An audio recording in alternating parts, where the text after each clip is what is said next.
যে সকল ভাই বোনেরা সিঙ্গারা সমোসা খেতে অনেক বেশি পছন্দ করেন, তবে ঘরে তৈরি করে নেওয়াটা অনেক বড় ঝামেলা মনে করেন, আজকের ভিডিওটা তাদের জন্য। শুধু 1 কাপ আটা দিয়ে 20 পিস মিনি নাগা সিঙ্গারা তৈরি করার রেসিপিটি শেয়ার করলাম। আশা করি ভালো লাগবে আজকের রেসিপিটি।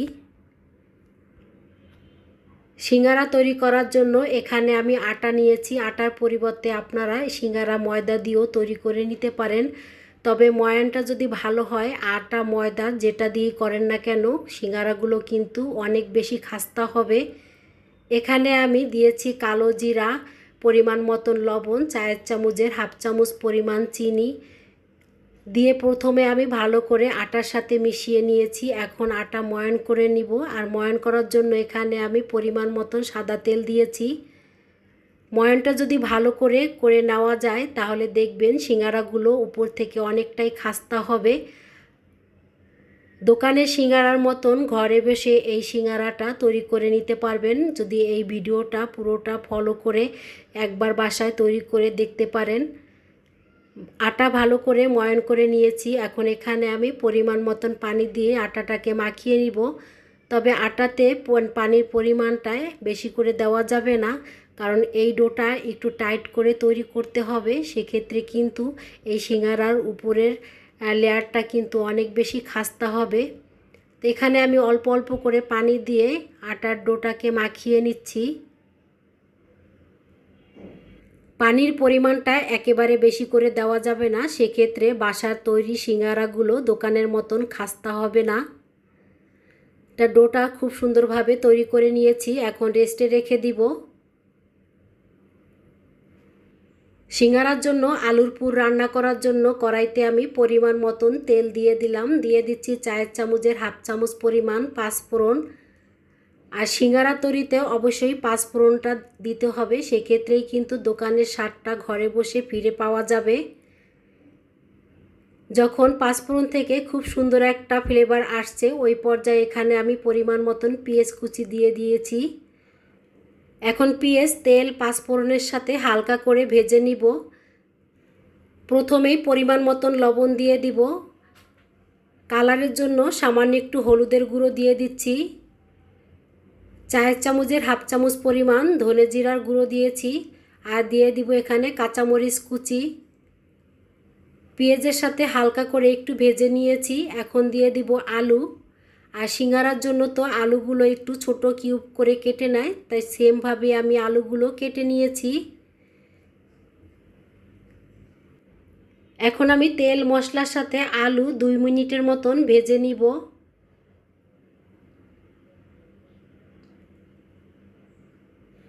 প্রায় 2 মিনিটের মতন আলু ভেজে নিয়েছি। এই পর্যায়ে আলুর গায়ের থেকে পানিটা শুকিয়ে গেছে। ঝালের জন্য লাল মরিচের গুঁড়ো চায়ের চামচের 1 চামচ দিয়েছি। সিঙ্গারাতে ঝালটা যে যেরকমভাবে পছন্দ করেন সেই পরিমাণ অনুযায়ী দিয়ে দিবেন। আজকের সিঙ্গারাগুলো আমি ঝাল ঝাল করে তৈরি করছি।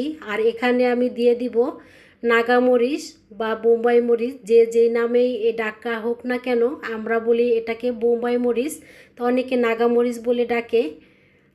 তা একটা নাগামরিচ পুরোটাই দিয়ে দিব। এভাবে ছোট ছোট করে কেটে নিয়েছি। আর এই মরিচটার অনেক ফ্লেভার ছিল, আর খেতে যে কি মজা ছিল। এভাবে কখনো কেউ নাগামরিচ দিয়ে সিঙ্গারা বানিয়ে খেয়েছেন কি না অবশ্যই কমেন্ট করে জানাবেন। রেসিপিটি ভালো লাগলে একবার ট্রাই করে দেখতে পারেন। যারা ঝাল খেতে পছন্দ করেন আজকের রেসিপিটি শুধু তাদের জন্য। সত্যি অসাধারণ লাগে এই সিঙ্গারাগুলো খেতে। এখন এখানে আমি আলু সিদ্ধ করার জন্য পরিমাণ মতন পানি দিয়ে দিলাম। পানি দিয়ে নেড়ে চেড়ে ঢাকনা দিয়ে ঢেকে দিব। প্রায় 2 মিনিটের মতন চুলার আঁচ মিডিয়াম আঁচে রেখে আলু রান্না করে নিব। ঢাকনা দিয়ে ঢেকে দিব। এখন প্রায় 2 মিনিট পরে ফিরে আসলাম। এই পর্যায়ে আলুর গায়ের থেকে কিন্তু অনেকটাই পানি শুকিয়ে গেছে। এখন আর আলু ঢাকনা দিয়ে ঢেকে রান্না করব না, এভাবে নেড়ে চেড়ে নিয়ে রান্না করে নিব, কারণ আলু প্রায় 80%-এর বেশি সিদ্ধ হয়ে গেছে। সিঙ্গারার জন্য শুধু আলু দিয়ে আমি পুর রান্না করে নিয়েছি। আপনাদের হাতের কাছে যদি গাজর মটরশুঁটি থাকে সেক্ষেত্রে এখানে পরিমাণ মতন গাজর মটরশুঁটি দিয়ে দিতে পারেন। দেখতে অনেক কালারফুল হবে আর খেতেও দারুণ হবে। তবে যদি না থাকে তবে আমার মতন এভাবে আলু রান্না করে নিতে পারেন। এভাবেও কিন্তু আলু খেতে ভালো লাগে যদি পাঁচফোড়ন দিয়ে আলুটাকে বাগার দিয়ে নেওয়া হয়।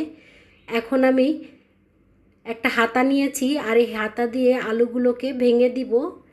আর এই পর্যায়ে আলুগুলো ভেঙে দিলে সিঙ্গারা তৈরি অনেকটাই সহজ হবে, কারণ দোকানের সিঙ্গারা তৈরি করার জন্য আলুর পুর রান্না করার পরে এভাবে আলুগুলো একটু ভেঙে দেওয়া হয়।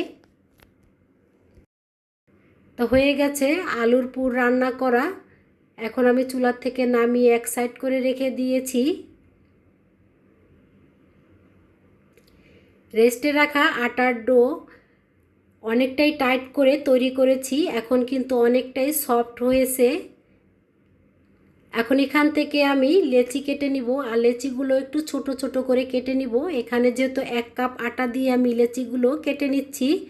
আর এখানে আমি প্রায় 20 পিস সিঙ্গারা তৈরি করব, আর সেজন্য এখানে আমি 10টা লেচি কেটে নিব। তো এভাবে আমি ছোট ছোট করে 10টা লেচি কেটে নিচ্ছি। এক একটা লেচি দিয়ে 2টি সিঙ্গারা তৈরি করব, সেক্ষেত্রে এখানে 20 পিস সিঙ্গারা হবে। তা লেচিগুলো দেখতেই পাচ্ছেন ভাই বোনেরা, অনেক ছোট ছোট করে আমি কেটেছি। তা একটা লেচি দিয়ে আমি রুটি বেলে দেখাচ্ছি। সিঙ্গারার জন্য রুটিটা কিন্তু একদম গোলাকার করে তৈরি করতে হয় না, একটু লম্বা করে রুটিটা বেলে নিতে হবে। আর এখানে আমি কোনো আটা ছিটিয়ে দিব না, এভাবে শুধু আটা ছাড়াই রুটিটাকে বেলে নিতে হবে। তা রুটি বেলা হয়ে গেছে, এখন ছুরি দিয়ে আমি মাছ বরাবর এভাবে কেটে নিচ্ছি। এখন এখান থেকে 1 পিস কাটা রুটি নিয়ে আমি সিঙ্গারা বানিয়ে দেখাবো। আর প্রথমে এভাবে মুখটাকে খুব সুন্দরভাবে লাগাতে হবে, কারণ মুখটা যদি খুব সুন্দরভাবে লাগানো না হয় সেক্ষেত্রে ভাজার সময় কিন্তু খুলে যাবে।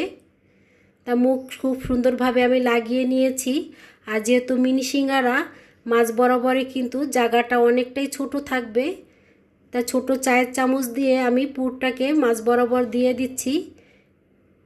পুরের পরিমাণটা একেবারে বেশি করে দেওয়া যাবে না, সেক্ষেত্রে কিন্তু সিঙ্গারাটা মুখটা খুব সুন্দরভাবে লাগানো যাবে না। তো এক সাইড থেকে আমি এভাবে মুখটাকে লাগিয়ে নিয়েছি, অপর সাইড থেকে টেনে মুখটাকে খুব সুন্দরভাবে লাগিয়ে নিয়েছি।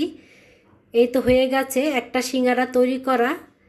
মুখে বলার থেকে চোখে দেখে নেওয়া বোঝাটা কিন্তু অনেকটাই সহজ। হয়তো আপনাদেরকে আমি খুব সুন্দরভাবে বোঝাতে পারছি না, কিন্তু প্লিজ একটু দেখে বুঝে নেবেন কিভাবে সিঙ্গারাগুলো আমি তৈরি করছি। পুরের পরিমাণটা একেবারে বেশি করে দিব না, এখানে একটু ফাঁকা রেখে পুরটা দিয়েছি। এক সাইড থেকে মুখটা লাগিয়ে নিয়েছি, এখন অপর সাইড থেকে টেনে মাছ বরাবর এভাবে মুখটাকে খুব সুন্দরভাবে লাগিয়ে নিয়েছি। আর এই সেমভাবেই বাকি সিঙ্গারাগুলো অফ ক্যামেরায় তৈরি করে নিয়েছি। এখানে কিন্তু 20 পিস সিঙ্গারা তৈরি করে নিয়েছি।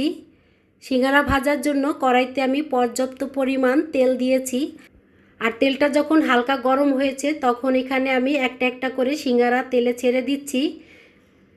সিঙ্গারাগুলো তেলে দেওয়ার সাথে সাথে সাইড থেকে হালকা বুদবুদ উঠছে, এর মানে তেলগুলো একদম বেশি গরম ছিল না। হালকা যখন গরম হয়েছে তখনই এই সিঙ্গারাগুলো একটা একটা করে তেলে ছেড়ে দিতে হবে। আর সিঙ্গারা ভাজার জন্য তেলের পরিমাণটা একটু বেশি করে দিতে হবে, দেখবেন সিঙ্গারাগুলোর সব সাইড খুব সুন্দর ভাজা হবে। তা সিঙ্গারাগুলো উল্টিয়ে পাল্টিয়ে আমি খুব সুন্দর করে ভেজে নিচ্ছি। ভিডিওর এই পর্যায়ে এসেও যে সকল ভাই বোনেরা ধৈর্য সহকারে ভিডিওটা দেখছেন তাদেরকে অনেক অনেক ধন্যবাদ জানাচ্ছি। ভাই বোনেরা, আশা করি ফুল ভিডিওর সাথে থাকবেন। একটা লাইক যদি না দিয়ে থাকেন প্লিজ ভাই বোনেরা একটা লাইক দিয়ে দিবেন। আশা করি আজকের রেসিপিটি হয়তো আপনাদের কাছে ভালো লেগেছে, আর যদি ভালো লেগে থাকে একটা শেয়ার করে দিতে পারেন। আর এভাবে নিত্য নতুন রেসিপি দেখতে চাইলে চ্যানেলটি সাবস্ক্রাইব করে চ্যানেলের পাশেই থেকে যেতে পারেন। সিঙ্গারাগুলো উল্টিয়ে পাল্টিয়ে খুব সুন্দর করে ভেজে নিয়েছি, আর উপরের সাইডটা খুব সুন্দর কিন্তু একটা কালার এসেছে। সিঙ্গারাগুলো ভাজা হয়ে গেছে, এখন আমি তেলের থেকে তুলে নিচ্ছি।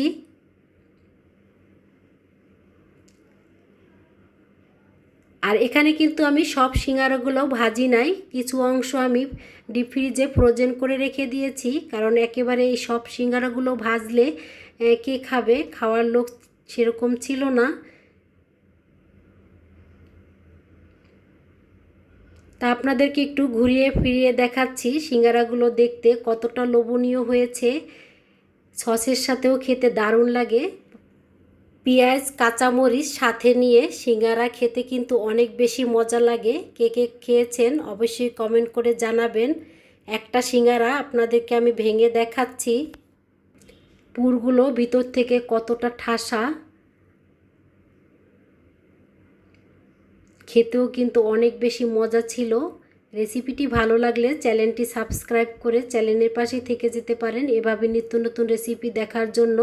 আজকের মতন এই পর্যন্ত, আবার দেখা হবে নতুন একটা রেসিপিতে। সে পর্যন্ত আল্লাহ হাফেজ।